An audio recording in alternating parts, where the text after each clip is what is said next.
Assalamualaikum warahmatullahi wabarakatuh. Di sini saya akan menjelaskan mengenai modul 4, yaitu struktur kontrol. Sebelum saya menjelaskan mengenai modul 4, izinkan saya memperkenalkan diri terlebih dahulu. Nama saya Aura Lestari dengan NIM 225081009. Saya dari kelas A. Tujuan saya membuat video ini untuk memenuhi nilai UTS Praktikum Pemrograman Objek 1. Yang pertama ada struktur kontrol, yang dimana struktur kontrol itu digunakan untuk mengatur susunan proses eksekusi statement-statement di dalam sebuah program. Lalu struktur kontrol itu terbagi menjadi dua tipe. Yang pertama ada struktur kontrol keputusan, yang dimana digunakan untuk memilih bagian dari kode yang akan dieksekusi. Lalu yang kedua ada struktur kontrol pengulangan, yang dimana pada struktur kedua ini digunakan untuk mengeksekusi bagian yang sesuai dengan jumlah angka pengulangannya. Lalu yang kedua di sini saya akan menjelaskan mengenai statement if else, dan if else if. Sebelumnya saya akan menjelaskan dulu statement if. Statement if itu dipergunakan jika pernyataan untuk mengeksekusi beberapa kode hanya jika kondisi tersebut itu adalah benar. Maka selanjutnya itu adalah if else. If else itu digunakan untuk mengeksekusi beberapa kondisi jika kondisi itu benar atau jika kondisi itu salah. Lalu ada if else if, yaitu di mana pilihan alternatif dari penyelesaian untuk mencari kondisi yang diinginkan. Nah, setelah saya menjelaskan apa itu if else, dan if else if, lanjut saya di sini membuat sedikit contoh program yang dimana dengan public class itu bernama coba if. Seperti apa yang sebelumnya saya sebutkan bahwa statement if itu digunakan jika pernyataan untuk mengeksekusi beberapa kode hanya jika kondisi tersebut itu adalah benar. Jadi dalam if ini itu bakal dieksekusi ketika si nilai yang kita masukkan itu benar.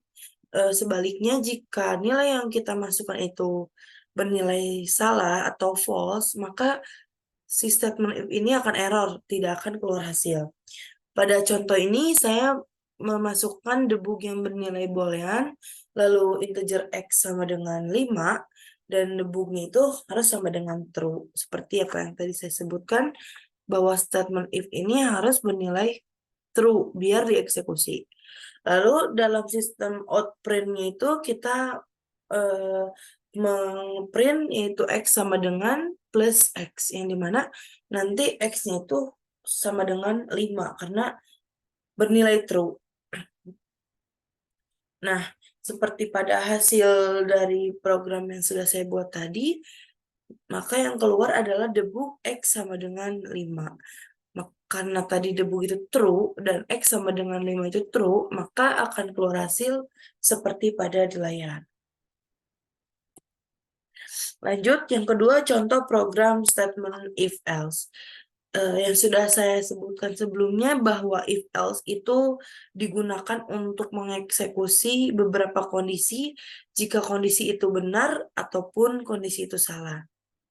Nah, di sini saya membuat public class bernama grade if else, yang dimana saya itu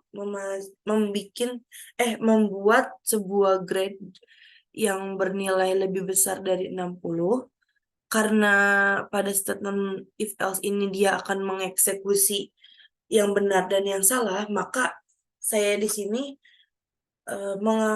memasukkan output itu kalau lebih besar dari 60 akan keluar lulus, maka sebaliknya jika nilai itu lebih kecil dari 60 akan keluar gagal.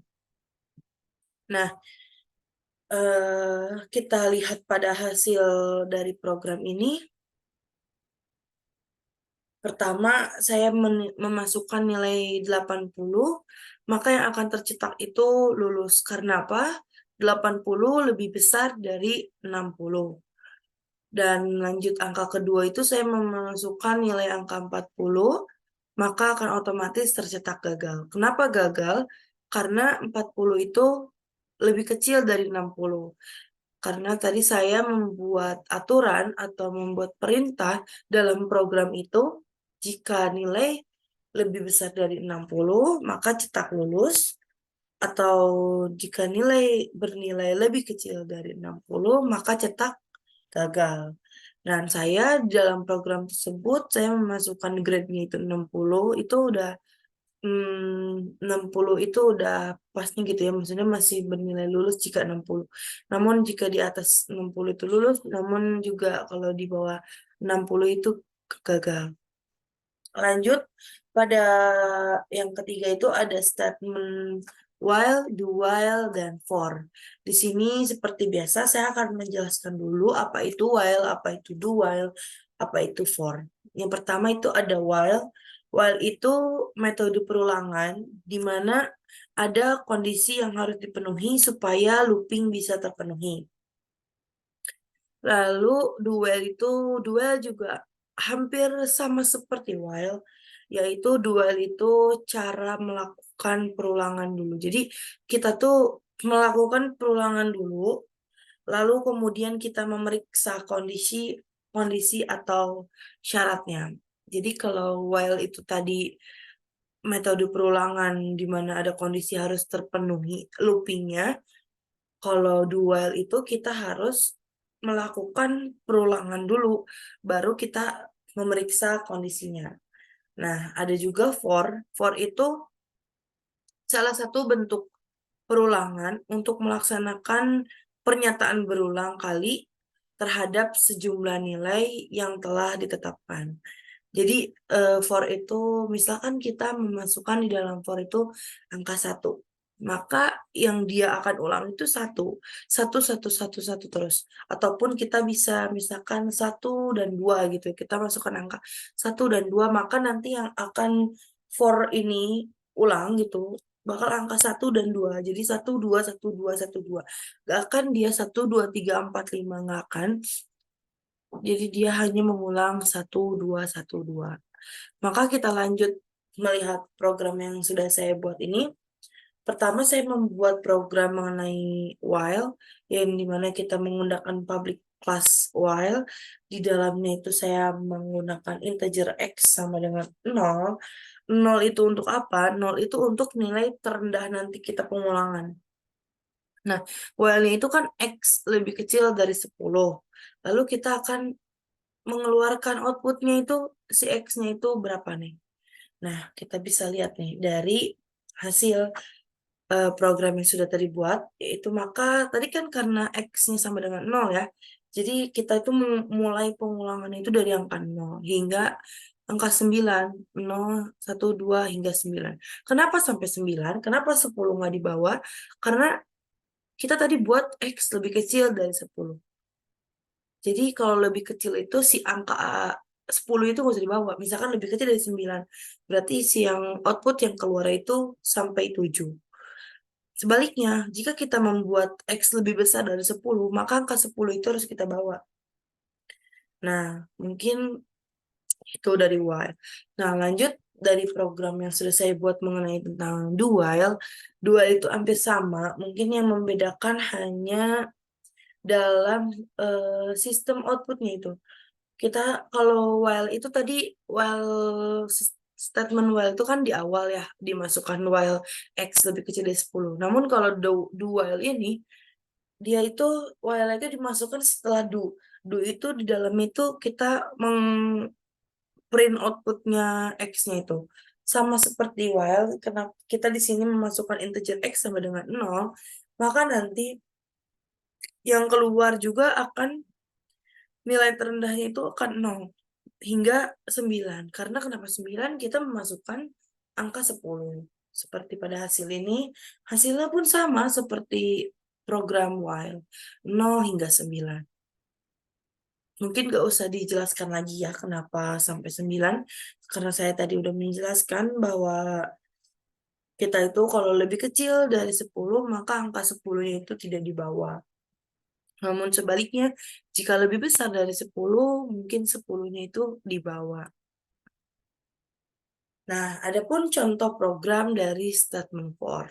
Nah, seperti yang sudah saya jelaskan di awal, bahwa statement for ini, dia itu hanya mengulang apa yang kita masukkan di dalam public static void itu. Karena kita di sini saya membuat public class bernama for, dan saya juga membuat public static void main yang di dalamnya ada integer a sama dengan 1, 2, 3, 4.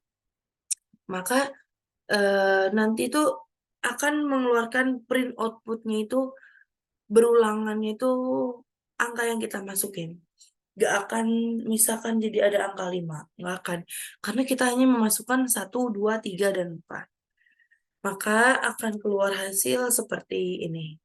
Nah, benar apa yang saya bilang, dalam statement for ini kita akan mengulang apa yang kita masukkan, apa yang kita perintahkan dalam program. Karena tadi kita memberitakan bahwa A itu, apa tadi? Ya, integer A itu sama dengan 1, 2, 3, 4, maka akan keluar hasilnya itu 1, 2, 3, 4, 1, 2, 3, 4. Nah, mungkin sekian yang bisa saya jelaskan mengenai modul 4. Mungkin mohon maaf dari saya bila ada kesalahan atau ketidakpahaman saya dalam materi ini, atau ada kesalahan dalam materi ini, mohon dimaafkan karena saya juga masih dalam tahap pembelajaran. Mungkin dicukupkan saja. Sekian dari saya. Wabillahi taufiq wal hidayah. Wassalamualaikum warahmatullahi wabarakatuh.